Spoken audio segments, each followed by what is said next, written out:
Han estado sucediendo muchas cosas buenas. Hay muchas nuevas publicaciones. No creo que le afecte mucho a alguien aquí, pero si leen en francés o en español, entonces pueden visitar el sitio web de la iglesia y en la esquina superior derecha van a ver un icono de planeta con EN a la par significando inglés. Si le dan clic a ese icono van a ver un menú que se extiende con las opciones de español y francés. Finalmente hemos podido traducir muchas de las cosas que están en el sitio de CGN, el Boletín de la Iglesia de Dios, y ahora están disponibles en esos dos idiomas. Hay un buen progreso allí. ¿Cómo planean prepararse para la temporada de la Pascua este año? Quizás ya hayan comenzado. Hay, por supuesto, muchas maneras de hacerlo. Por ejemplo, podríamos reflexionar sobre las profecías acerca del sufrimiento y la muerte del Mesías, o el mundo del tiempo de Jesús pensando en el contexto de su sacrificio, leyendo los evangelios históricamente. Podríamos comenzar con nuestro propio mundo y dónde nos encontramos con respecto al viaje de nuestra vida, como una reflexión de nuestro compromiso con nuestro llamamiento individual y nuestro entendimiento. Aquí podríamos leer más acerca de la aplicación personal de la muerte y resurrección de Cristo para nosotros como sus seguidores, acerca del compromiso con la vida sin levadura. Lo más probable es que nuestra preparación sea una combinación de todas estas cosas y quizás se podrían incluir otros elementos. Lo que me gustaría hacer hoy es ofrecer una reflexión pre-Pascua. Lo que estoy llamando una reflexión pre-Pascua para usarse durante las próximas semanas. Voy a tratar de publicar estas notas y quizás algunas otras sugerencias en el sitio web de la iglesia pronto y en español. También estarán disponibles. Así que parte uno vamos a leer, no pido disculpas, sino que informo que vamos a leer mucho de la Biblia hoy, porque ahí es donde está la evidencia de lo que quiero que hablemos. Parte uno, entonces. Parte uno la he titulado Los discípulos no entendieron. Los discípulos no entendieron. Comencemos con algunas referencias introductorias del tiempo de Jesús y hagamos un punto general acerca de dónde estamos hoy en nuestro entendimiento de este tema y por qué. Noten que hay tres ocasiones en el Evangelio de Mateo, en los capítulos 16, 17 y 20, donde lejos de Jerusalén, Jesús menciona su muerte y resurrección inminente a los discípulos. La primera mención está en Mateo 16, 21. Mateo 16, 21. Estaré utilizando principalmente la nueva versión estándar revisada. La he encontrado bastante clara últimamente. Siempre hay que ser cuidadosos porque encontrarán cosas que no suenan del todo correctas. Las han leído antes en la versión Reina Valera y siempre vale la pena revisar cuando hay una diferencia porque no todo en la nueva versión estándar revisada es correcto tampoco. Pero en general trato de evitar eso, no leerles esas cosas que son un poco problemáticas, sino que elijo las que tienen sentido. Mateo 16:21 dice, Desde entonces Jesús comenzó a explicar a sus discípulos que le era preciso ir a Jerusalén y padecer mucho de parte de los ancianos, de los principales sacerdotes y de los escribas y ser muerto y resucitar al tercer día. Sufrimiento y muerte iba a sufrir. Encontramos pasajes paralelos. Si quieren tomar notas, aunque confíen en mí, lo pondré todo en el sitio web si no alcanzan a anotar todos los pasajes. Hay pasajes paralelos aquí, son Marcos 8, 31, 33 y Lucas 9, 22. Siempre vale la pena leer los paralelos porque nos dirán las cosas de manera ligeramente distinta. A veces obtendremos una pieza diferente de información. Ya lo veremos en un momento. Noten también que Pedro trató de negar que esto sucedería. Jesús hace esta declaración en Mateo 16:21 acerca de lo que va a suceder, y Pedro inmediatamente lo llevó aparte. Versículo 22 de Mateo 16, y comenzó a reprenderlo, diciendo, Señor, ten compasión de ti mismo, jamás te suceda esto. Entonces él, Jesús, volviéndose, le dijo a Pedro, Quítate de delante de mí, Satanás. Esto tiene que ser lo más impactante. Debió haber sido impactante si usted hubiera sido Pedro en ese momento. ¿Cuál es el problema aquí? ¿Por qué responde Cristo de esta manera? Quítate de delante de mí, Satanás, me eres tropiezo porque no piensas en las cosas de Dios, sino en las de los hombres. Solo quiero notar por ahora que Jesús ve la intervención de Pedro aquí y por inferencia su falta de entendimiento, su falta de disposición para escuchar lo que Cristo acababa de decir que sucedería acerca de su sufrimiento, muerte y resurrección. Jesús ve esto como el efecto de Satanás en acción, sembrando dudas sobre la misión de Cristo, su propósito, que Satanás puede interferir con los discípulos en cuanto a su entendimiento de algo tan importante como el propósito de Cristo, su sufrimiento, su muerte y su resurrección. Notaremos por ahora que esa es la respuesta a Pedro y que Pedro está bajo una influencia equivocada aquí. La segunda declaración de Jesús acerca de su muerte y resurrección en el Evangelio de Mateo está en el capítulo 17 y nos muestra algo nuevo. Mateo 17, 22 y 23.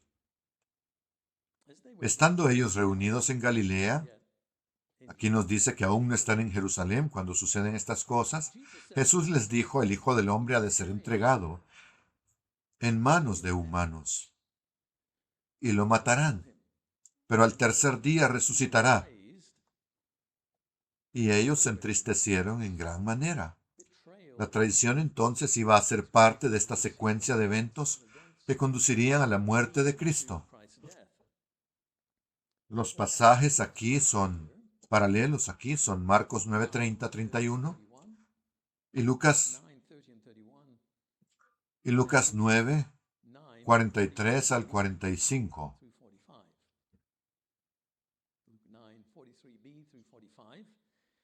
Aquí Marcos y Lucas también tienen algo nuevo que decir. Los discípulos no solo estaban tristes y angustiados, sino que tampoco entendían las palabras de Jesús y tenían miedo de preguntar más acerca de ello. Aprendemos algo nuevo aquí acerca de ellos. No tenían idea de lo que él estaba hablando y ni siquiera querían preguntar al respecto.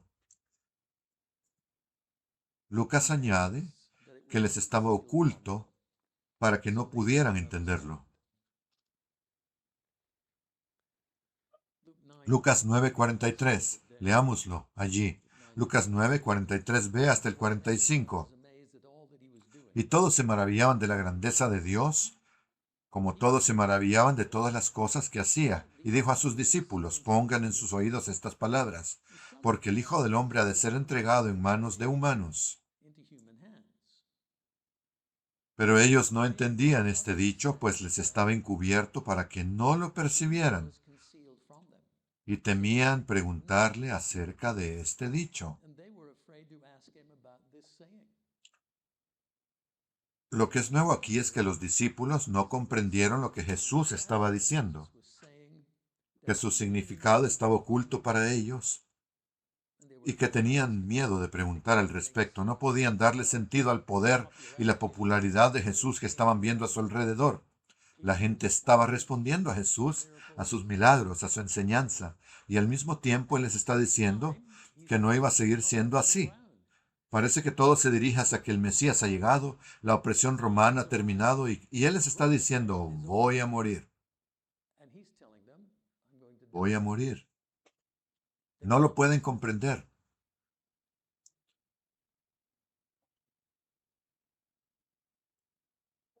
Y además tenían miedo de preguntar. El tercer pasaje, registrado por Mateo acerca de la muerte de Jesús y su resurrección, está en el capítulo 20. Otra vez aprendemos aquí algo nuevo. Mateo 20, 17, hasta el versículo 19. Mientras Jesús subía a Jerusalén, así que ahora sí han dejado atrás Galilea, están en camino a Jerusalén. Tomó a sus 12 discípulos aparte y les dijo en el camino: He aquí subimos a Jerusalén, y el Hijo del Hombre será entregado a los principales sacerdotes y a los escribas, y lo condenarán a muerte. Lo entregarán a los gentiles, para que se burlen de él, lo azoten y lo crucifiquen. Pero al tercer día resucitará. Sí, lo nuevo es que los gentiles, los romanos, también estarían involucrados en su muerte. ¿Por qué Lucas añade eso? Lucas es el único que añade este pensamiento, esta nueva parte. Por supuesto, no son solo los judíos quienes van a estar implicados en su muerte, sino también los gentiles, todos los demás. Él menciona el papel de los romanos en esto, el papel de los gentiles. Todos serán responsables de esto. Este tercer ejemplo se repite en Marcos 10, 32 y 34, y Lucas 18, 31 al 34, que leeremos en un momento. Quiero leer donde Lucas repite que los discípulos no entendieron, porque añade algo más, añade una mención de las profecías. Lucas 18, 31 al 34. Jesús, tomando los 12, les dijo: He aquí, subimos a Jerusalén, y se cumplirán todas las cosas que fueron escritas por los profetas acerca del Hijo del Hombre. Porque será entregado a los gentiles, y será escarnecido, injuriado y escupido.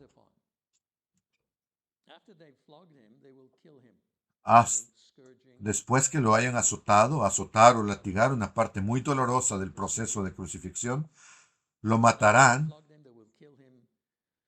pero al tercer día resucitará. Noten lo que dice después: sin embargo, ellos no entendían nada de esto. Esta palabra les estaba encubierta y no entendían lo que se les decía. Una vez más, vemos aquí que los discípulos no entendían lo que Jesús estaba diciendo. Quizás estaban tan enfocados en la venida inmediata del Mesías, el reino de Dios por medio de Jesús, que no podían darle sentido a lo que él estaba diciendo acerca de morir. Estaba nublado para su entendimiento. No tenía ningún sentido para ellos. Quizás en su visión del mundo era la del rescate por medio de un Mesías político. Eso no es lo que Jesús era. El judaísmo de la época no era uniforme. Había muchos tipos de judaísmo en ese tiempo. Había muchas ideas acerca del Mesías. Pensamos en el judaísmo como algo monolítico, pero no lo es, y no lo era. Los eruditos hablan de múltiples judaísmos en este período. Por eso hay diferentes sectas, porque creían cosas diferentes. Tal vez algo de eso era confuso para ellos. Parte 2. La apertura de las mentes después de la resurrección. Parte 2. La apertura de las mentes después de la resurrección. A estas alturas quizás se pregunten por qué nosotros entendemos lo que entendemos acerca de todo esto y ellos no. Después de todo, ellos fueron llamados. Tenían el Espíritu de Dios ayudándolos, aún no dentro de ellos, ¿cierto? Sin embargo, nuestro punto de vista es diferente de su punto de vista en ese momento de sus vidas. ¿No es así? Ellos no lo entendieron. Nosotros lo leemos y decimos: bueno, ¿cómo es que no lo vieron? ¿Por qué sabemos eso? Bueno, espero mostrarles. Espero mostrarles por qué sabemos eso, pero es interesante para mí simplemente reflexionar sobre este pequeño punto. Si piensan en su situación en el mundo de hoy, vivimos en un mundo que nos está influenciando de todo tipo de maneras. ¿Qué está nublando nuestras mentes acerca del propósito de Dios?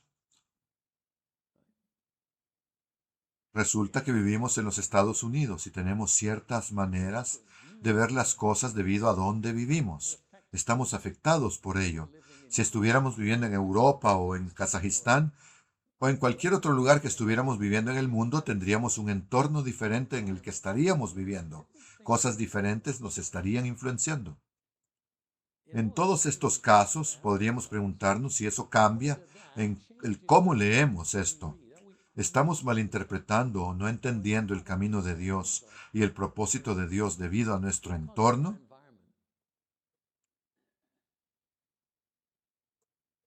La apertura de las mentes después de la resurrección. Justo después de su resurrección, Cristo comenzó el proceso de abrir sus mentes. Cuando las mujeres vienen al sepulcro y lo encuentran vacío, dos ángeles explican que Cristo ahora está vivo. Ellos se refieren a las palabras de Cristo, las cosas que hemos estado leyendo acerca de su muerte inminente, Lucas 24, del 6 al 11. Lucas 24, 6 al 11. Los ángeles dicen, acuérdense de lo que les habló cuando estaba aún en Galilea. Como dijo, es necesario que el Hijo del Hombre sea entregado en manos de hombres pecadores y que sea crucificado y resucite al tercer día. ¿Recuerdan eso? Entonces ellas se acordaron de sus palabras. Las mujeres recordaron sus palabras y volvieron del sepulcro anunciando todas estas cosas a los 11 y a todos los demás. Los 11 y todos los demás que estaban con ellos en casa regresaron del sepulcro y se lo contaron a los 11 y a los demás. Se lo contaron. Las mujeres regresaron y le contaron a los 11 y a todos los demás. Eran María Magdalena, Juana, María, la madre de Jacobo y las otras mujeres con ellas, quienes dijeron esto a los apóstoles. Es por medio de mujeres que Dios primeramente deja claro lo que ha sucedido. Las mujeres regresan. ¿Y qué hacen los hombres? Y todos los demás que estaban ahí. Versículo 11. Pero sus palabras les parecían a ellos locura y no las creyeron. El mismo problema. Las mujeres sí comenzaron a entender al ser dirigidas a las palabras de Cristo, pero los otros todavía no lo comprendían. Ahora leemos a continuación acerca de dos discípulos en el camino hacia una aldea llamada Emaús, que está a unos 11 kilómetros fuera de Jerusalén. Lucas 24, versículo 13. ¿Qué sucede allí? He aquí ese mismo día dos de ellos iban a una aldea llamada Emaús, que estaba como a 11 kilómetros de Jerusalén, e iban hablando entre sí de todas aquellas cosas que habían sucedido. Y sucedió que mientras iban conversando y discutiendo el uno con el otro, el mismo Jesús se acercó e iba con ellos. Esta es una historia asombrosa. Pero sus ojos estaban velados de manera que no lo reconocieron. Entonces les dijo, ¿qué son estas cosas que discuten entre ustedes mientras caminan? Se detuvieron con semblante triste y respondiendo uno de ellos, que se llamaba Cleofas, le dijo, ¿eres tú el único forastero en Jerusalén que no sabe las cosas que han sucedido en estos días? Como diciendo, ¿dónde has estado tú? Esto acaba de suceder, todo el mundo lo sabe. Entonces él les dijo, ¿qué cosas? Y ellos dijeron, de Jesús de Nazaret, que era un hombre profeta poderoso en obras y en palabra delante de Dios y de todo el pueblo, y de cómo lo entregaron los principales sacerdotes y nuestros dirigentes para ser condenado a muerte y cómo lo crucificaron. Y nosotros esperábamos que él fuera el que habría de redimir a Israel. El mismo problema. Estos dos tampoco habían escuchado las palabras, no las habían creído. porque dijeron, bueno, está muerto, pensábamos que él era el indicado, pero se murió.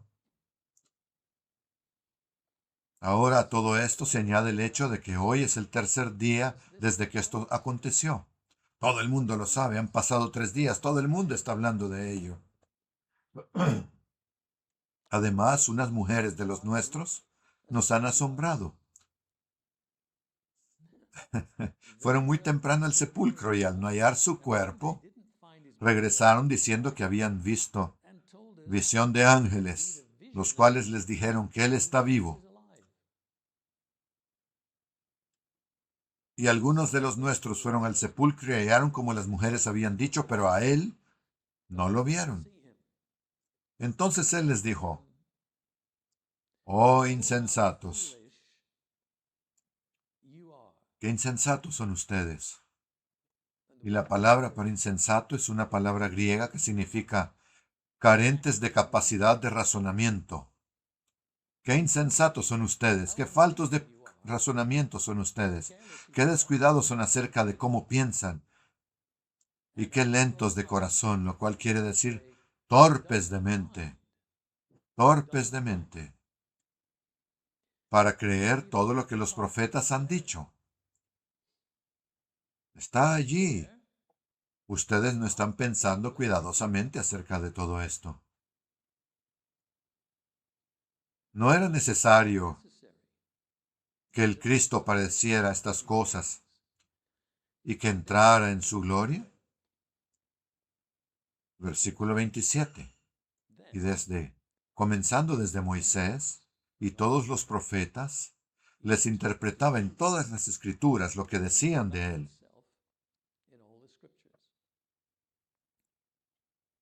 Aquí está la clave. Este es el primer paso para entender. La interpretación correcta de las escrituras hebreas que apuntan a Cristo requiere que Jesús abra sus mentes a ello. Requiere que crean lo que está en las escrituras.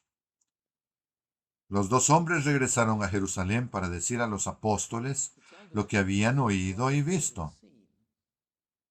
Poco después, Jesús mismo aparece entre ellos en el aposento alto. Lucas 24:36. Mientras hablaban estas cosas, Jesús se puso en medio de ellos y les dijo, paz a ustedes. Entonces ellos, aterrorizados y asombrados, pensaban que veían un fantasma. Todavía no pueden creerlo. Piensan que están viendo una aparición de algún tipo. Pero él les dijo, ¿por qué están turbados? ¿Y por qué suben tales pensamientos en sus corazones? Miren mis manos y mis pies, que soy yo mismo. Tóquenme y vean, pues un espíritu no tiene carne ni huesos, como ven que yo tengo. Así que un ser espiritual aquí no es como un fantasma. Tiene algún tipo de carne que se puede sentir. ¿Y qué hace después? Les prueba que está vivo, como un ser humano está vivo, y no como una aparición. ¿Cómo lo hace? Al decir esto, les mostró las manos y los pies, y como ellos aún no lo creían por el gozo que tenían y porque estaban asombrados, les dijo, ¿tienen aquí algo de comer? Alguna cosita de comer. Y come algo delante de ellos. Le dieron un pedazo de pescado asado. Lo tomó y lo comió en su presencia, probando. Estoy agregando esto que no era un fantasma. Y les dijo, estas son las palabras que les hablé estando aún con ustedes. Que era necesario que se cumplieran todas estas cosas que están escritas de mí en la ley de Moisés, en los profetas y en los salmos. Entonces les abrió el entendimiento.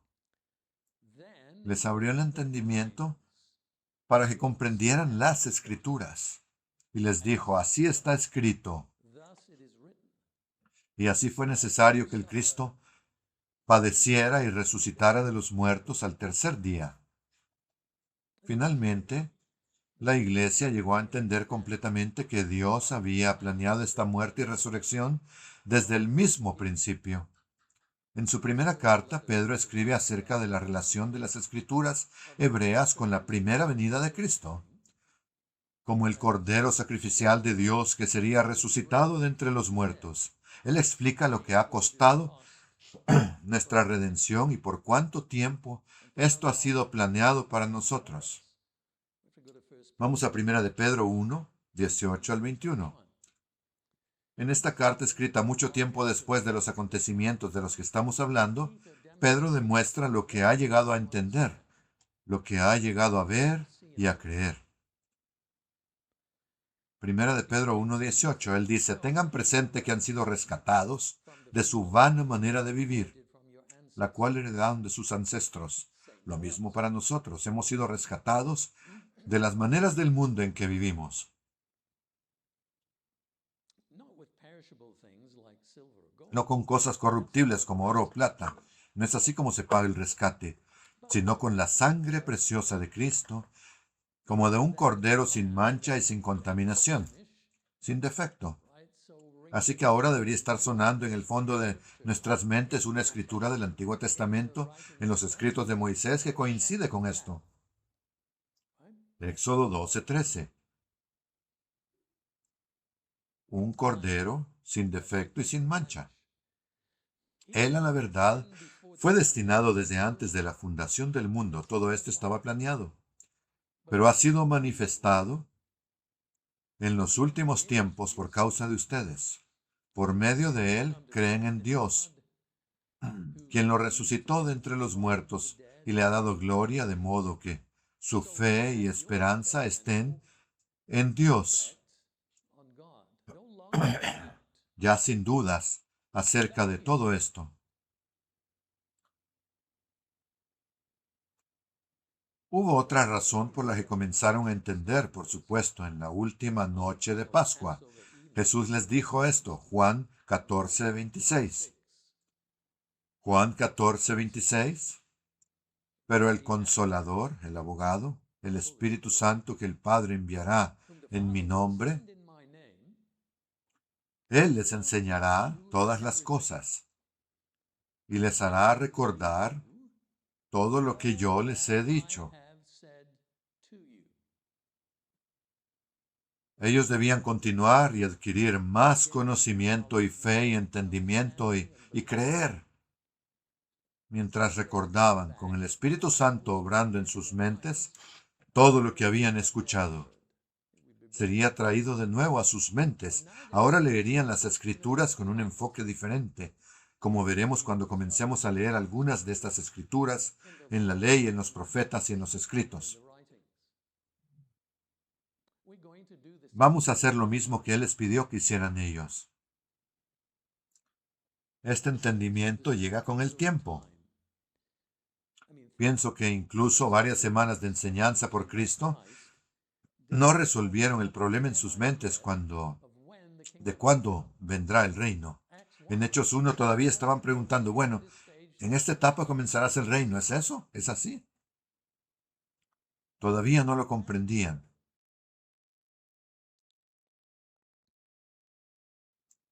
Hechos 1:6. Señor, ¿restituirás el reino a Israel en este tiempo? Y sabemos lo que él responde. Esa no es la pregunta. Vayan y hagan lo que les he dicho que hagan. Eso fue hace 2000 años. Y todavía no. Parte 3. Lo que dicen las Escrituras del Antiguo Testamento. Parte 3. Lo que dicen las Escrituras del Antiguo Testamento. Iremos entonces a varios lugares en la ley, los profetas y los escritos. Son llamados salmos, por cierto, en Lucas 24, porque ese es el libro inicial de los escritos. Examinaremos lo que ellos habían dicho acerca de su sufrimiento y muerte y resurrección. Lucas no enumera los lugares a los que Jesús refirió a los discípulos. Él simplemente dice que Jesús los refirió a la ley, los profetas y los escritos, pero no nos dice a dónde los llevó Jesús. No sé si estoy golpeando el micrófono, intentaré ser un poco más cuidadoso. No sé si soy solo yo el que lo escucha. Cuando encontramos estas referencias, también notaremos que no todo es como una cita profética directa. Vamos a mirar varias referencias, pero no es que Jesús dijera, y aquí está escrito de mí que, y luego regresan y pueden encontrar exactamente lo que decía. A veces es una alusión, a veces es lo que se llama, al menos en círculos académicos, un eco, un eco. A veces es una referencia, como decir, está escrito que. Eso sería una referencia. Se tiene una cita directa, una referencia, una alusión, incluso un eco tal vez. Pero en todo esto encontraremos referencias que se conectan con el sufrimiento, la muerte y la resurrección de Cristo. Así que los ecos son algo así como paralelos. Vayamos entonces a ver qué hay en la ley de Moisés acerca de todo esto. La primera referencia a la que podemos señalar en los libros de Moisés, la ley, es de naturaleza profética, pero nunca citada directamente más tarde. Esto nunca aparece nuevamente como una cita directa. Es acerca de Cristo y Satanás. Pero esto no es completamente obvio en la superficie. Como muchas otras referencias, se necesita revelación posterior y explicación por parte de los siervos de Dios para entenderlo.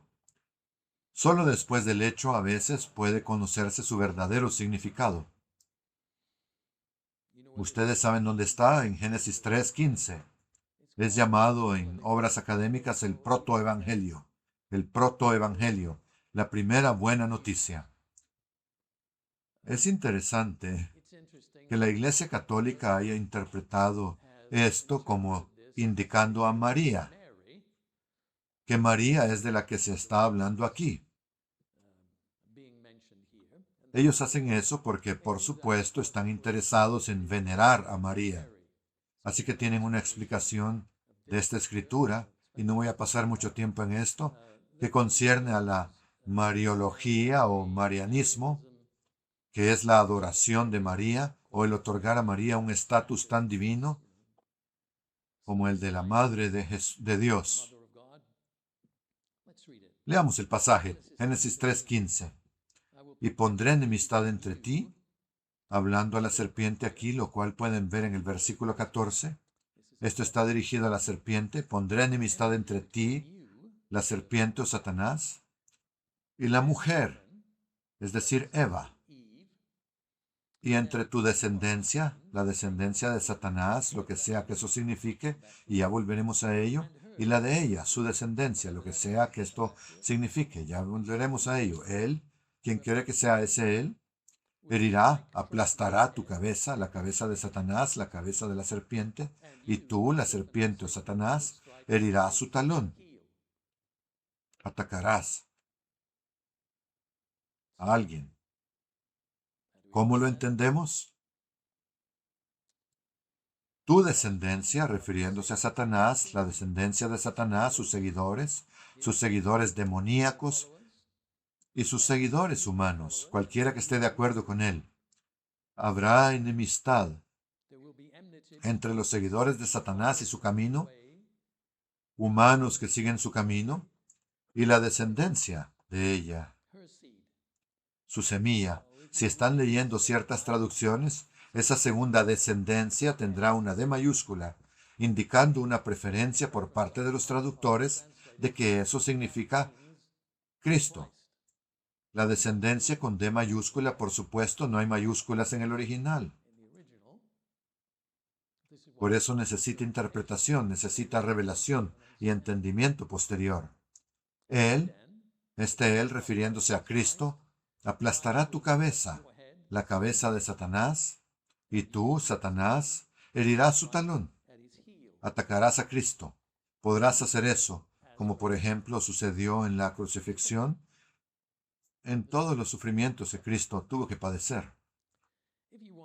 Si quieren saber acerca más de la descendencia de Satanás y para demostrar que en verdad está hablando de personas que siguen su camino, podrían mirar a Juan 8:44. No leeremos estas citas aquí, pero hay algunas referencias que pueden revisar sobre la descendencia de Satanás extendiéndose más allá de Satanás mismo, a personas que siguen su camino, Juan 8:8, Hechos 13:10 y Primera de Juan 3:8. Para la descendencia de la mujer, quizás quieran mirar Isaías 7:14, Lucas 1:31,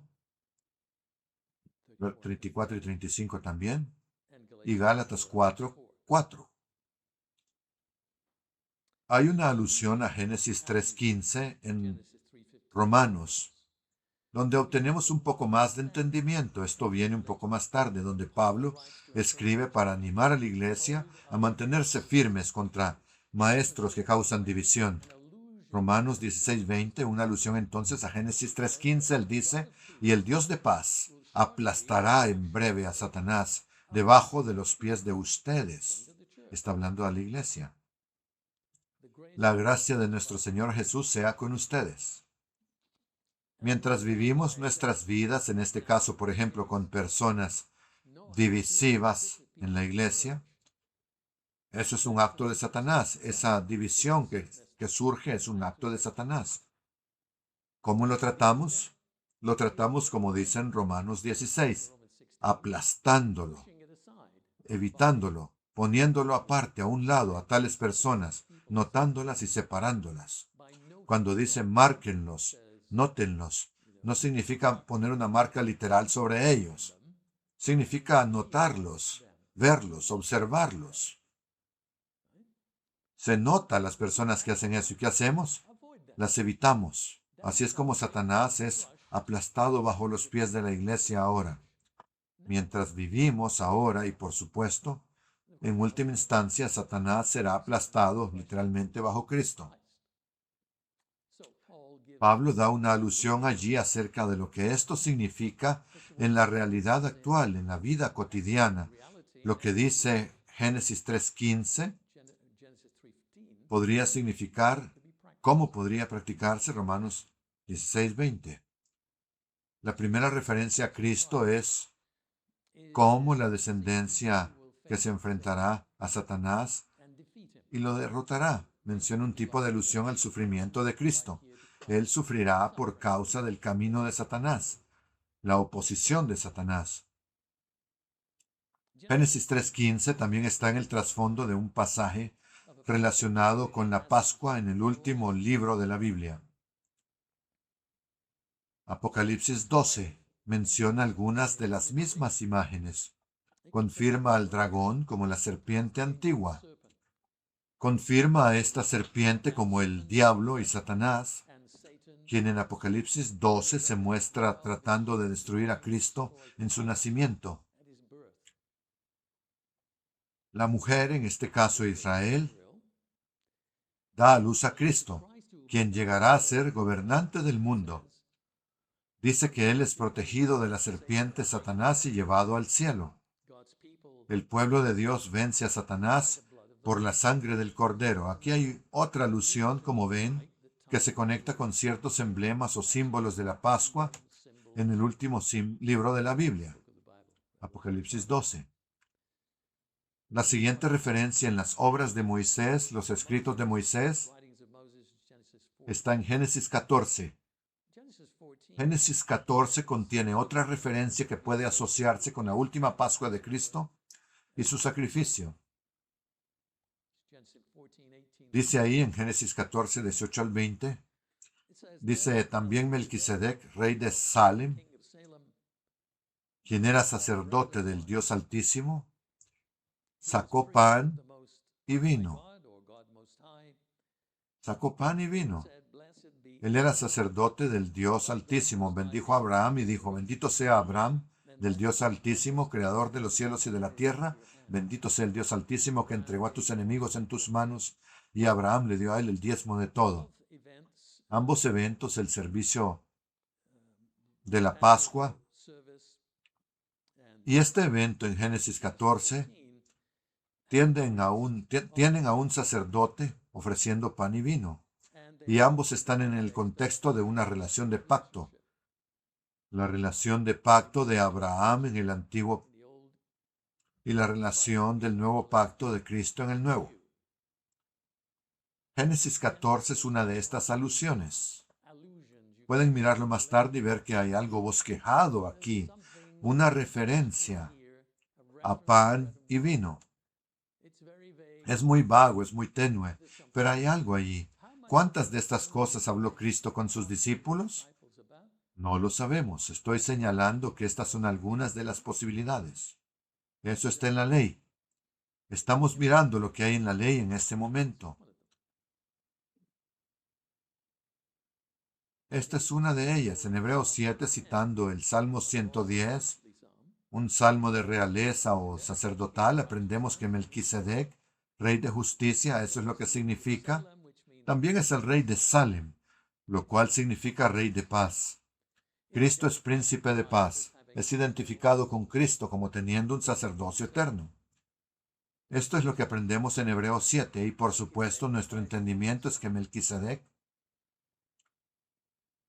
y Cristo son uno mismo. Lo que Cristo hizo al instituir la Pascua del Nuevo Testamento lo leemos en Lucas 22, versículo 14. Lean esta sección. Lucas 22, 14 hasta el 20.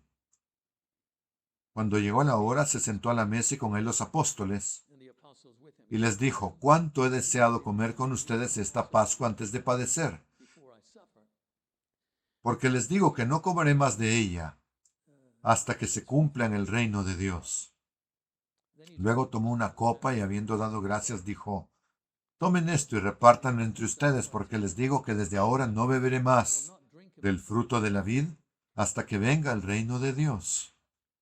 Entonces tomó pan y habiendo dado gracias lo partió y les dio diciendo, este es mi cuerpo, que por ustedes es dado. Hagan esto en memoria de mí. Asimismo, después de haber cenado, tomó también la copa y dijo, esta copa es el nuevo pacto en mi sangre que por ustedes se derrama. Y prestemos atención a esto. Se derrama por ustedes. Esta es mi sangre en el nuevo pacto. Hay una relación allí entre Melquisedec, pan y vino y lo que Cristo hace en la última noche de Pascua. Otra referencia está en Génesis 22. Todavía estamos en los libros de Moisés. Génesis 22 contiene la historia del intento de sacrificio de Abraham de su hijo Isaac, aquí siendo otro tipo relacionado con el sacrificio de Cristo. El padre tuvo que entregar al hijo y el hijo tuvo que ir voluntariamente. Es obvio, ¿verdad? Génesis 22, 7 al 8. Entonces Isaac dijo a Abraham su padre, Padre mío. Y él respondió, aquí estoy, hijo mío. Le dijo, he aquí el fuego y la leña, pero ¿dónde está el cordero para el sacrificio? Abraham respondió, Dios mismo proveerá el cordero para el holocausto, hijo mío. En el contexto aquí no hay ninguna asociación con Cristo. Pero mirando atrás, cuando sabemos lo que ha sucedido, sabemos que Cristo es el Cordero de Dios. Sabemos que Él es el Hijo del Padre que provee el Cordero para el sacrificio definitivo. El Padre lo hace, va voluntariamente. Y el Hijo lo hace, es lo mismo. Es un paralelo, es un eco. Podría ser un tipo.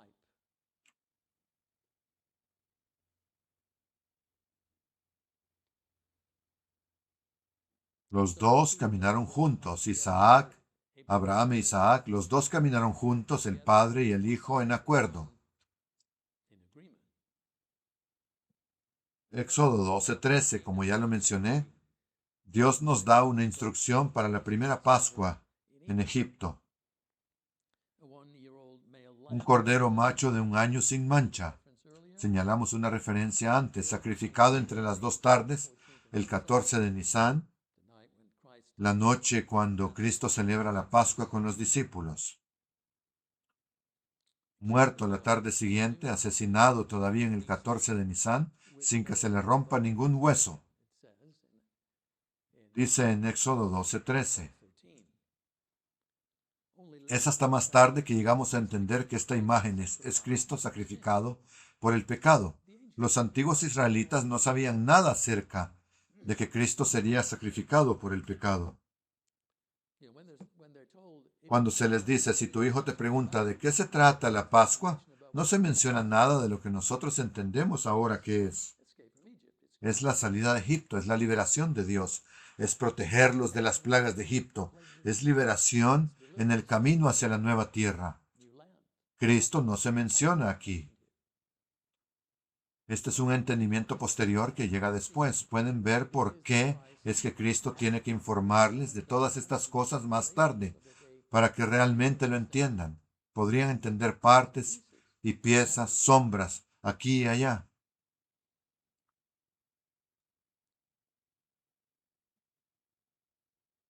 Es hasta más tarde que llegamos a entender que esta imagen es Cristo sacrificado por el pecado. Pablo menciona dos hechos importantes, ambos en Primera de Corintios, el primero en el capítulo 5, 7.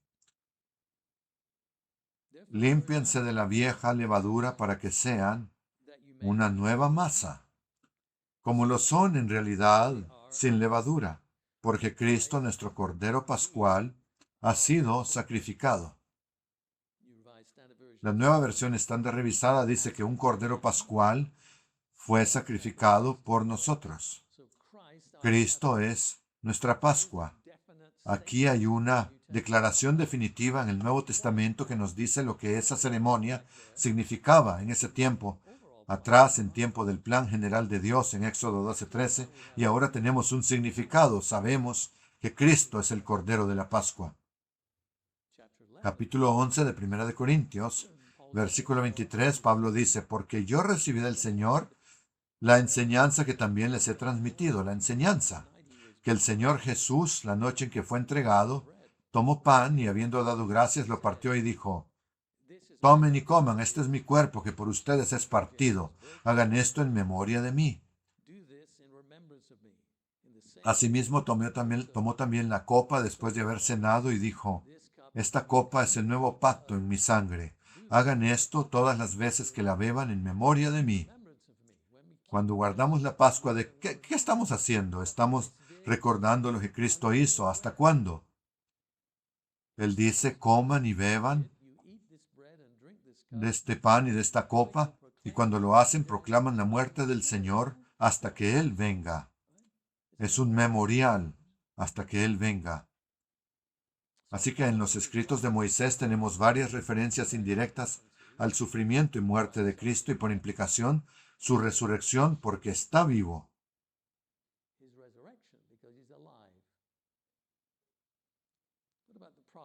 ¿Y qué hay de los profetas? No voy a cubrir todo lo que está en cada libro de la Biblia. Aquí estoy tratando de tocar algunos puntos principales.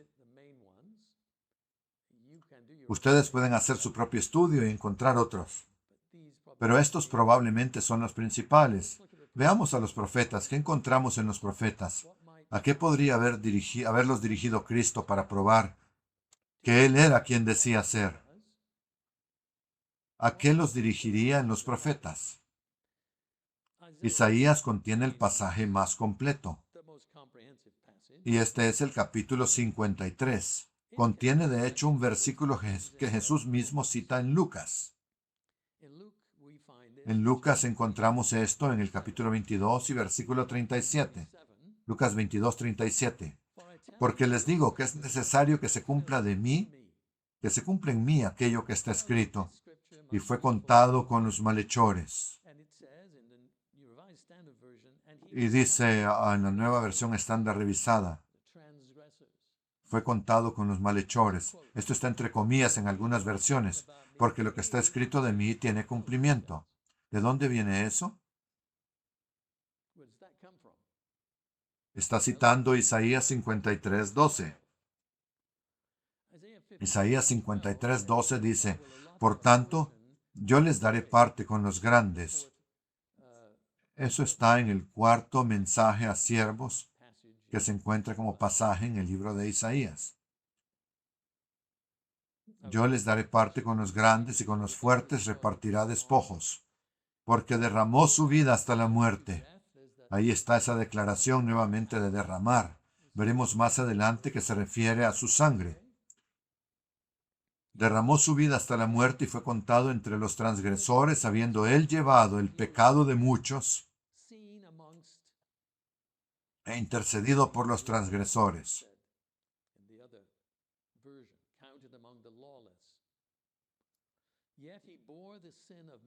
Llevó el pecado de muchos e intercedió por los transgresores. El Evangelio de Juan menciona el versículo inicial de Isaías 53 con respecto a Jesús. En Juan 12, cuando el final de la vida de Jesús está cerca, Juan 12, 23, 24, leeremos también 27 y 37, 38. Versículo 23. Y Jesús les respondió diciendo, ha llegado la hora para que el Hijo del Hombre sea glorificado. De cierto les digo que a menos que el grano de trigo caiga en la tierra y muera,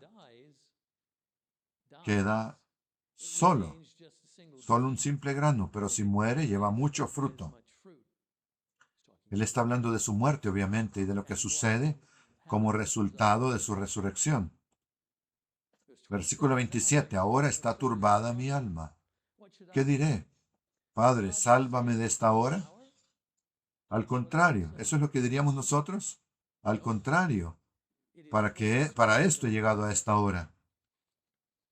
Versículo 37. Pero a pesar de haber hecho tantas señales entre ellos, delante de ellos no creían en él.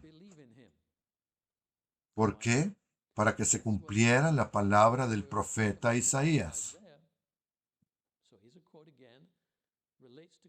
Aquí hay de nuevo una cita relacionada con Cristo del libro de Isaías. Señor, ¿quién ha creído nuestro mensaje?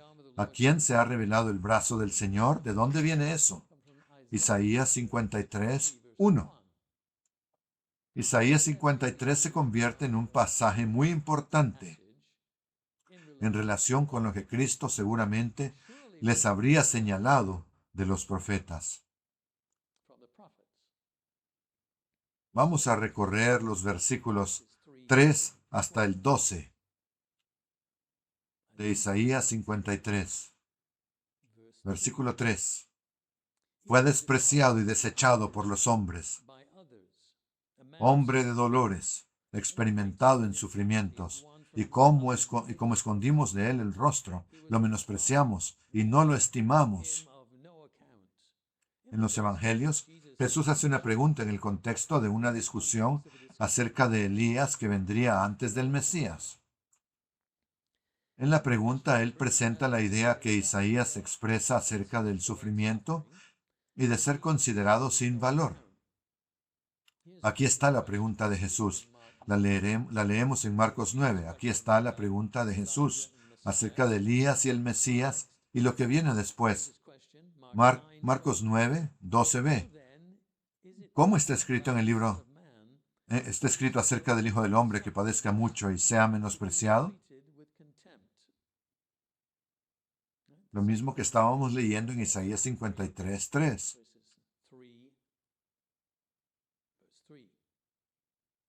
Leímos antes en Mateo 20 y Lucas 18 acerca de Jesús prediciendo su sufrimiento. Lucas 18:32 dice que será entregado a los gentiles, será burlado, insultado y escupido. Esto trata sobre ser menospreciado. Esto es evidencia de que lo que se dice en Isaías 53 sucedió. Si uno es tratado como nada, uno es despreciado y rechazado, un hombre de sufrimiento, la gente esconde su rostro de uno es despreciado. Luego lo que se dice en Lucas 18 en términos del trato que recibió de los gentiles, siendo burlado, insultado, escupido, azotado y asesinado, todo eso está prefigurado en Isaías 53. En Mateo 27 leemos lo que realmente sucedió. El capítulo 18 está prediciendo lo que sucederá. Mateo 27:30 es lo que realmente sucedió. Y dice, y escupiendo en él, tomaron la caña y le golpearon en la cabeza. Cuando se hubieron burlado de él, le quitaron el manto, le pusieron sus propios vestidos y lo llevaron para crucificarle. La multitud rechazó a Cristo. Fue despreciado por otros. ¿Qué hace la multitud? Cuando se les ofrece su libertad, dicen, fuera con él. No queremos saber nada de él. Fuera con él. Crucifíquenlo. Libérennos, en cambio, a Barrabás. Preferimos tener a este criminal. Eso está en Lucas 23:18. Y Juan nos dice en la apertura de su evangelio que los judíos no aceptaron a Cristo. Su propio pueblo, dice, no lo aceptó. Juan 1:10 y 11. En el mundo estaba y el mundo fue hecho por medio de él, pero el mundo no lo conoció. A lo suyo vino, pero los suyos no lo recibieron. Volvamos a Isaías 53, versículo 4 ahora. Ciertamente Él llevó nuestras enfermedades y sufrió nuestros dolores. Nosotros lo tuvimos por azotado, como herido por Dios y afligido. En el Evangelio de Mateo nuevamente leemos acerca de Jesús sanando a muchas personas de diversas enfermedades. Él llevó nuestras enfermedades, problemas mentales y espirituales y emocionales. Esto está vinculado con el versículo 4 de Isaías 53. Vamos ahora a Mateo 8, 16 al 17. Una referencia a Isaías 53. Estamos demostrando todas las cosas a las que Cristo podría haber apelado para demostrar que Él estaba mencionado en la ley, los profetas y los escritos.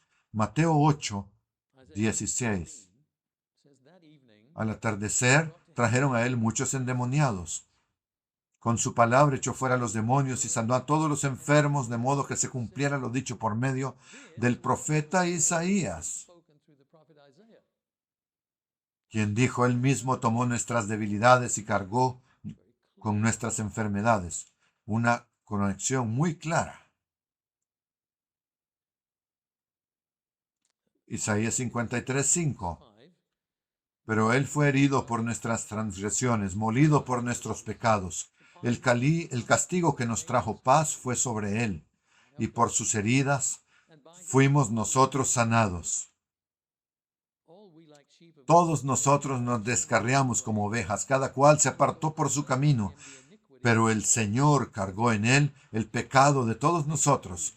Pedro más tarde usó esta escritura para describir lo que Cristo ha logrado por nosotros. Él dice esto en 1 de Pedro 2, 24 y 25. 1 de Pedro 2, 24. Él mismo llevó nuestros pecados en su cuerpo sobre el madero, a fin de que nosotros, o el árbol, dicen otras traducciones, a fin de que nosotros, habiendo muerto por los pecados, vivamos para la justicia. Por sus heridas ustedes han sido sanados, porque eran como ovejas descarriadas, pero ahora han vuelto al pastor y obispo de nuestras vidas, de sus vidas. Isaías 53, 7. Él fue oprimido y afligido, porque no abrió su boca. Como un cordero fue llevado al matadero, y como una oveja que enmudece delante de sus esquiladores, tampoco él abrió su boca. En el relato de Mateo acerca de Cristo ante sus acusadores, leemos esto en Mateo 26, 63. Pero Jesús callaba. Jesús estaba en silencio, y el sumo sacerdote le dijo: te conjuro por el Dios viviente, que nos digas si tú eres el Cristo, el Hijo de Dios. Pero él estaba en silencio. Como una oveja delante de sus trasquiladores, permaneció en silencio. Mateo 27, 12. Y siendo acusado por los principales sacerdotes y por los ancianos, no respondió nada. Entonces Pilato le dijo: ¿no oyes cuántas cosas testifican contra ti? Y él no le respondió ni una palabra, de modo que el procurador se maravillaba mucho. Cumpliendo Isaías 53, 7. Esta sección de Isaías es la que el tesorero etíope que regresaba de Jerusalén a Etiopía estaba leyendo cuando Felipe se le acercó. Queda claro en Hechos a quién se aplica este pasaje, por si hubiera alguna duda. Hechos 8, versículo 30. Y Felipe, corriendo, le alcanzó y le oyó que leía el profeta Isaías. Entonces le dijo: ¿Acaso entiendes lo que lees? Y él le dijo, pues ¿cómo podré a menos que alguien me guíe? Siempre en ese punto pienso, qué curioso, qué chistoso que pregunte eso. Yo puedo explicarlo. Y rogó a Felipe que subiera y se sentara junto a él. Y la porción de las escrituras que leí era esta: como oveja al matadero fue llevado, y como cordero mudo delante del que lo trasquila, y así no abrió su boca. En su humillación se le negó justicia. Pero su generación, ¿quién la contará? Porque su vida es quitada de la tierra. Eso proviene de Isaías 57 y 8. 53, 7 y 8. El eunuco, el tesorero, le preguntó a Felipe, ¿de quién dice esto el profeta? ¿De sí mismo o de otra persona? Entonces Felipe comenzó a hablar y comenzando con esta escritura, le anunció las buenas nuevas acerca de Jesús. Por si hubiera alguna duda de qué trata Isaías 53, allí está muy claro. Isaías 53, 8, acabamos de leer una versión. Dice eso, dice en esta versión, por una perversión de la justicia fue quitado. Eso es lo que sucedió en el juicio. ¿Quién pudo haber imaginado su futuro? No tenía futuro si era quitado de esa manera, porque fue cortado de la tierra de los vivientes, herido por la transgresión de mi pueblo. Pero sabemos que ese no fue el final, ¿verdad? Juan 18, 12 y 24. Perversión de la justicia. Los soldados, sus oficiales y la guardia judía arrestaron a Jesús y lo ataron. Versículo 24. Entonces Anás lo envió atado a Caifás. Es llevado cautivo al sumo sacerdote. Juan 19, 16. Entonces Pilato se lo entregó para que fuera crucificado. Estaba cautivo. Isaías 53, 9. Se dispuso con los impíos su sepultura, y con los ricos estuvo en su muerte. No tengo que decirles de qué está hablando, pero lo haré. Hicieron su sepultura con los impíos, y con el rico fue en su muerte, aunque no había hecho violencia, ni había enseñado engaño con su boca. Mateo 27, versículos 57 al 60, habla de esto y dice, al atardecer vino un hombre rico de Arimatea llamado José, quien también había sido discípulo de Jesús, y éste se presentó a Pilato y pidió el cuerpo de Jesús. Entonces Pilato mandó que se le diera. José tomó el cuerpo, lo envolvió en una sábana limpia y lo puso en su sepulcro nuevo que había labrado en la peña. Luego hizo rodar una gran piedra a la entrada del sepulcro y se fue. En cuanto al engaño, leímos eso en Isaías 53, 9. Pedro se refiere a este versículo en Primera de Pedro 2:21. Dice, pues para esto fueron llamados, porque también Cristo sufrió por ustedes, dejándoles ejemplo para que sigan sus pisadas. Él no cometió pecado, ni fue hallado engaño en su boca. Isaías 53, 9.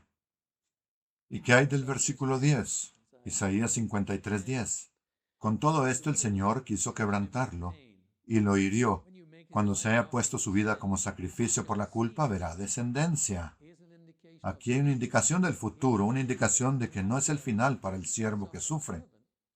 Verá su descendencia, una indicación de resurrección. Prolongará sus días. No es que esté muerto para siempre, prolongará sus días.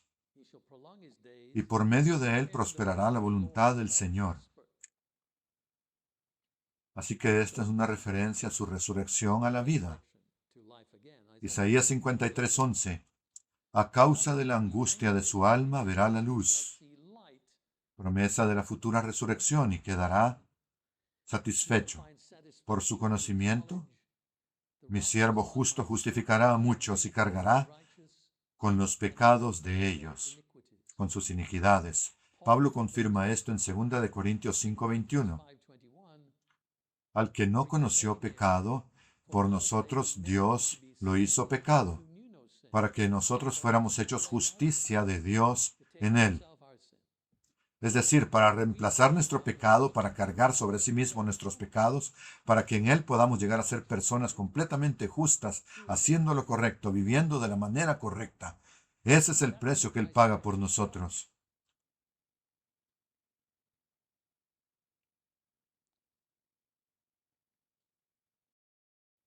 Ya cubrimos parte de Isaías 53:12 antes, cuando vimos a Lucas registrar las palabras de Jesús.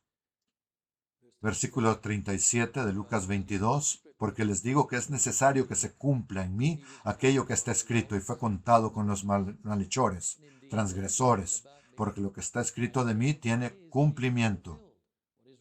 ¿Dónde está escrito? Estamos leyendo una parte importante de ello en Isaías 53. También está la declaración de que Él derramó su vida hasta la muerte.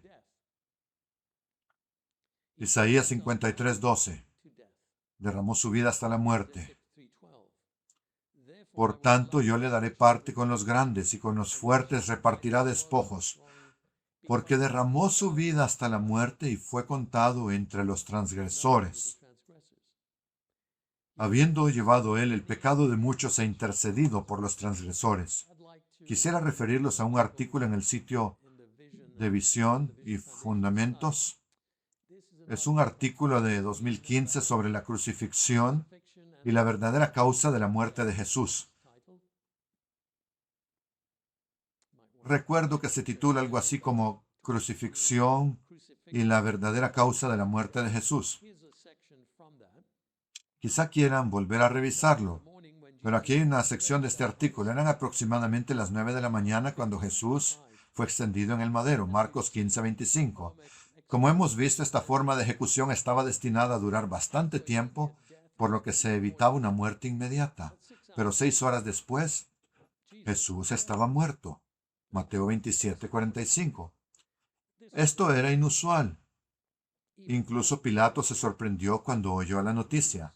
Marcos 15:42 al 45. ¿Qué causó entonces su muerte tan temprana? Varios manuscritos griegos antiguos del Evangelio de Mateo dan la respuesta, aunque esa parte de la narración falta en la mayoría de las traducciones modernas de la Biblia. Está incluida como nota al margen en varias traducciones, la nueva traducción estándar revisada y muchas otras, entre otras. ¿Qué es lo que falta? ¿Qué es lo que se encuentra en esas versiones como nota marginal o parte adicional del texto? ¿Cuáles son cuando los espectadores confundieron las palabras angustiadas de Jesús como un llamado a Elías?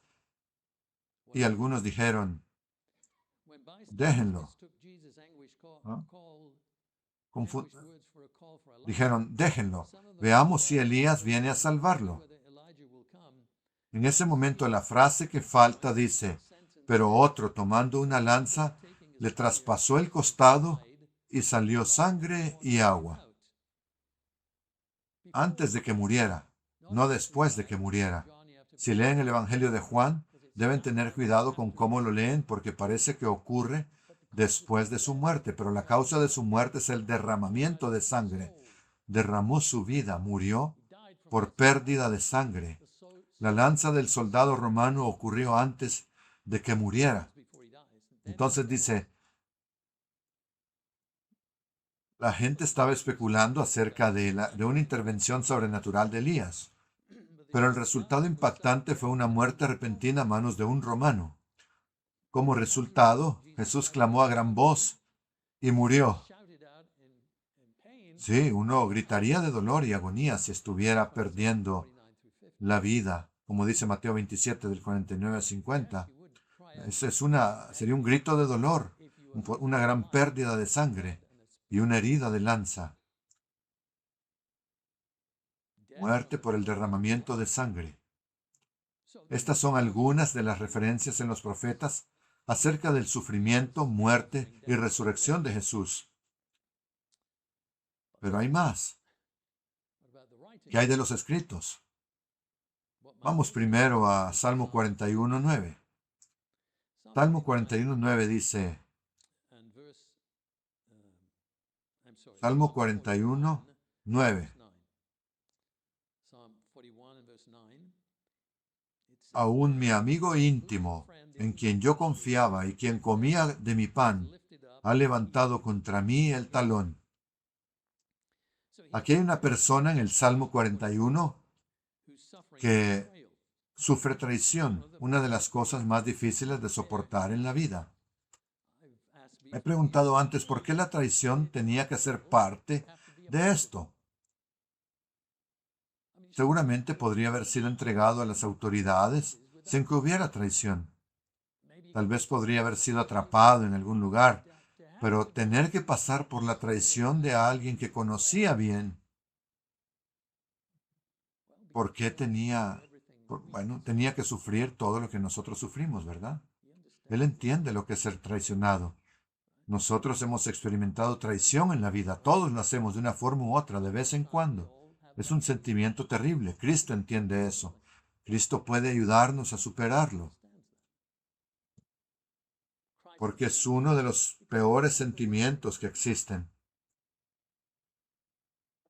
Por eso Él tenía que entender la traición. Juan 13:18. No hablo así de todos ustedes, yo sé a quienes he elegido, pero para que se cumpla en la escritura, el que come pan conmigo levantó contra mí su talón. La escritura que acabamos de leer en Salmo 41:9.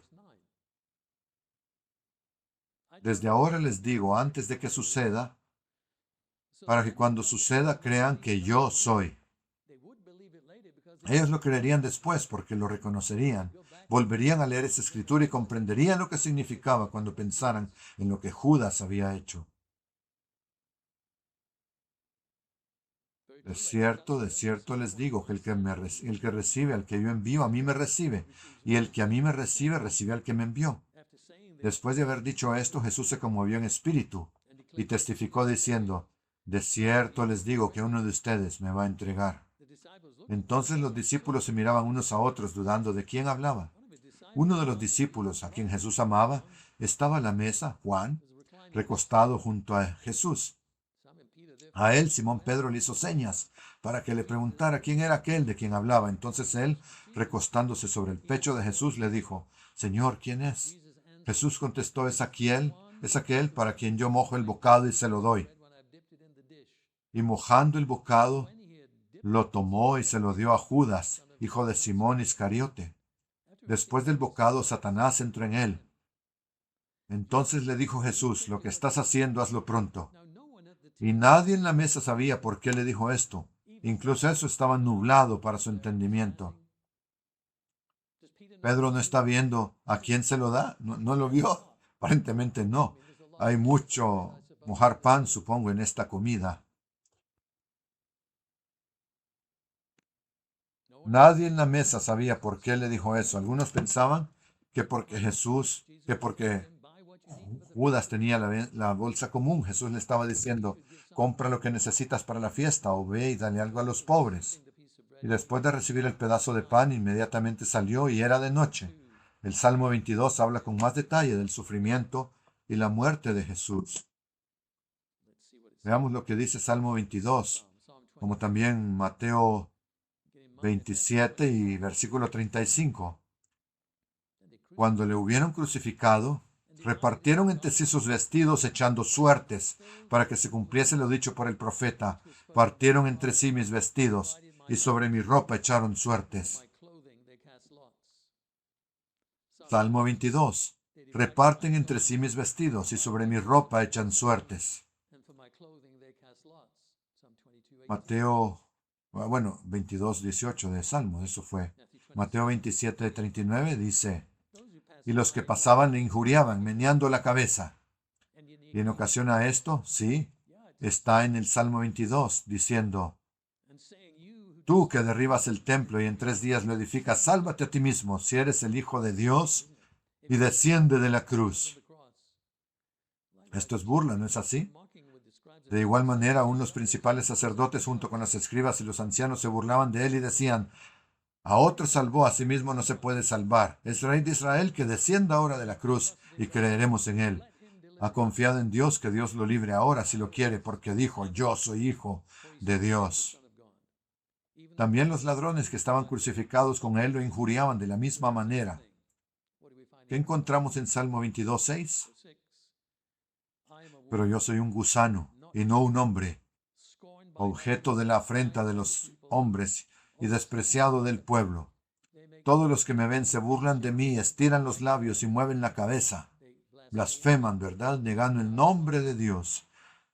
En el Señor confió que Él lo rescate, que lo libre, ya que de Él se agradó. Las mismas cosas. Mateo 23:45. Mateo 27:45. Desde el mediodía descendió oscuridad sobre toda la tierra hasta las 3 de la tarde. Como a las 3 de la tarde, Jesús exclamó a gran voz diciendo, Eli, Eli, lama sabactani. Esto es, Dios mío, ¿por qué me has desamparado?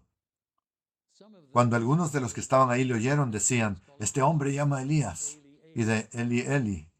Y de inmediato uno de ellos corrió, tomó una esponja, la llenó de vinagre y poniéndola en una caña, le daba a beber.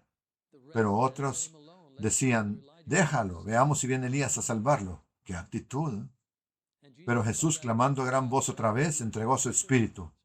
Aquí está interviniendo allí, está esa estocada de espada, esa estocada de lanza. ¿Qué encontramos en Salmo 22?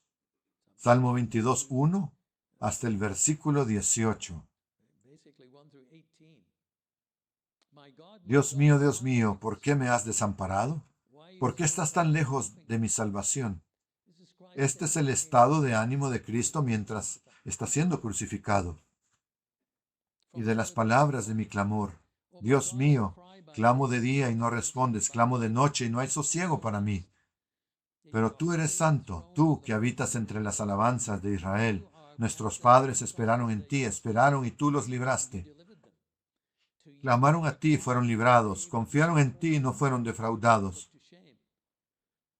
Pero tú eres el que me sacó del vientre, el que me hizo estar confiado desde que estaba en los pechos de mi madre. Sobre ti fue echado desde antes de nacer. Desde el vientre de mi madre tú eres mi Dios. No te alejes de mí, porque la angustia está cerca, porque no hay quien me ayude. Me han rodeado muchos toros, fuertes toros de Basán me han cercado. Abrieron sobre mí su boca como león rapaz y rugiente. He sido derramado como aguas y todos mis huesos se descoyuntaron.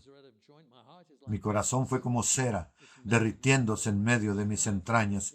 Como un tiesto se secó mi vigor y mi lengua se pegó a mi paladar, y me has puesto en el polvo de la muerte, porque perros me han rodeado. Me ha cercado cuadrilla de malignos, horadaron mis manos y mis pies. Contar puedo todos mis huesos, entre tanto ellos me miran, ellos me observan. El Salmo 69:21 dice, además, me dieron hiel en lugar de alimento, y para mi sed me dieron de beber vinagre. Juan 19:28. Después de esto, sabiendo Jesús que ya todo se había consumado, para que se cumpliera la escritura, dijo, tengo sed. Acabamos de leer esto en Salmo 69. Había ahí una vasija llena de vinagre, entonces pusieron en un hisopo una esponja empapada en vinagre y se la acercaron a la boca. Cuando Jesús recibió el vinagre, dijo, consumado es. Y habiendo inclinado la cabeza, entregó el espíritu. Entonces los judíos, por cuanto era día de la preparación, y para que los cuerpos no quedaran en la cruz en el sabbat, puesto que era el gran sabbat, rogaron a Pilato que se les quebraran las piernas y fueran quitados de la cruz. Luego los soldados fueron y quebraron las piernas al primero y después al otro que había sido crucificado con él. Tenían un instrumento especial que tenían para hacer eso, para quebrar las piernas, especialmente diseñado. ¿Pueden creer eso? Un instrumento especial para quebrar las piernas de las personas que están siendo crucificadas para apresurar su muerte.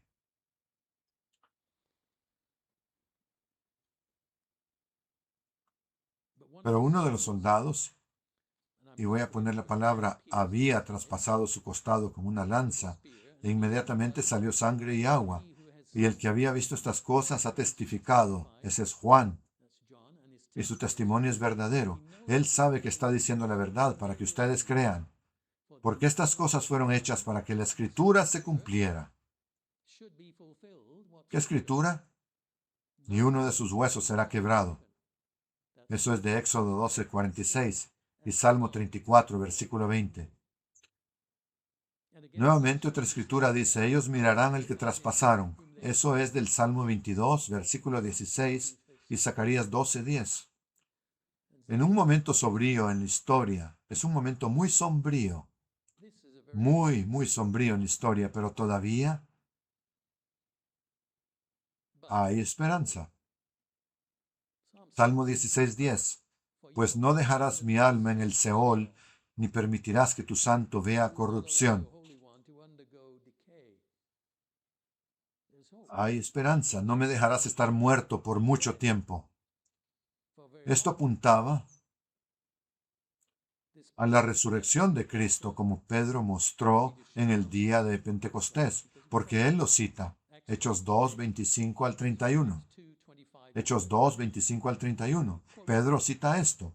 Él dice, porque David dice de él, veía al Señor siempre delante de mí, porque está a mi derecha para que yo no sea sacudido. Aquí está la cita. Por tanto, se alegró mi corazón y se gozó mi lengua, y aún mi cuerpo descansará en esperanza, porque no me dejarás mi alma en el Hades, ni permitirás que tu santo vea corrupción. Me has hecho conocer los caminos de la vida y me llenarás de alegría con tu presencia. Hermanos, les puedo decir confiadamente que nuestro padre David murió y fue sepultado, y su sepulcro está entre nosotros hasta el día de hoy. Así que porque él era un profeta, David era un profeta, y sabía que Dios le había jurado con juramento sentar a uno de sus descendientes en su trono, él miró hacia adelante y habló de la resurrección de Cristo. Pedro nos está diciendo de qué se trata esto, la resurrección de Cristo, que ni fue abandonado al Hades, ni su carne sufrió corrupción, no se pudrió. Pablo menciona esta misma cosa. Estamos llegando a nuestra conclusión. Pablo menciona esto mismo. Pablo en una ocasión va a una sinagoga en un lugar llamado Antioquía de Pisidia, arriba en el centro de Turquía hoy. Un lugar muy interesante, una ciudad romana, pero tiene una sinagoga bastante grande aparentemente. Él dice en esa sinagoga en Hechos 13:26, hermanos, hijos del linaje de Abraham, y los que de entre ustedes temen a Dios. Así que un pueblo temeroso de Dios, hay gentiles entre ellos en la sinagoga. A nosotros nos ha sido enviado el mensaje de esta salvación. Porque los habitantes de Jerusalén y sus gobernantes, por no reconocer a Jesús ni hacer caso a las palabras de los profetas que se leen todos los días de reposo, las cumplieron al condenarlo. Sin hallar en él ninguna causa digna, pidieron a Pablo que lo matara. Cumplieron la escritura por no creer en lo que ahí dice. Y como habían cumplido todas las cosas escritas acerca de él, cualquier cosa que esté escrita acerca de Cristo, lo bajaron del madero y lo pusieron en el sepulcro. Pero Dios le levantó de entre los muertos, y él apareció por muchos días a los que habían subido con él de Galilea a Jerusalén, los cuales ahora son sus testigos ante el pueblo. Nosotros también les anunciamos las buenas nuevas de que la promesa que fue hecha a los padres, esta la ha cumplido Dios para nosotros sus hijos cuando resucitó a Jesús, como también está escrito en el Salmo 2. Mi hijo eres tú, yo te he engendrado hoy. Cristo, Hijo de Dios, y acerca de que lo levantó de entre los muertos para no volver a ver más la corrupción, ha dicho esto. Otra cita. Les daré las santas y fieles bendiciones prometidas a David. Por esto también dice en otro lugar, Salmo 16, no permitirás que tu santo vea corrupción. Porque después de haber servido en su propia generación a la voluntad de Dios, David murió, fue reunido con sus padres y vio corrupción. No está hablando de David. David no está hablando de sí mismo, está hablando de Cristo. En cambio, aquel a quien Dios levantó no vio corrupción.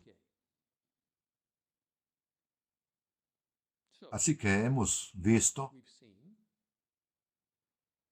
que lo que Jesús dijo a los discípulos y a los primeros seguidores acerca de las escrituras que anunciaban su sufrimiento, muerte y resurrección, está atestiguado a través de la ley, los profetas y los escritos. Es en lo que podemos depender como evidencia de la verdad de su primera venida. El fundamento de nuestra creencia en todo lo que el Espíritu Santo nos revela mientras vivimos ahora esperando su regreso. Vayamos a 2 de Corintios 6:2, porque dice, en tiempo favorable te escuché, y en el día de la salvación te socorrí. He aquí ahora el tiempo más favorable, he aquí ahora el día de salvación. Ahora es el día de salvación para nosotros. Para nosotros este es nuestro tiempo de conocer el camino de Dios y crecer en la fe y en la creencia en el regreso de Cristo. Estamos en ese tiempo entre la primera y la segunda venidas de Jesús. Hebreos 9:28. Así también Cristo fue ofrecido una sola vez para quitar los pecados de muchos. La segunda vez, ya sin relación con el pecado, aparecerá para salvación a los que le esperan. Hay mucho más que decir y podemos explorarlo más personalmente entre ahora y la Pascua y más tarde durante la temporada de Pascua y panes sin levadura, cuando tal vez pueda añadir un poco más sobre este tema.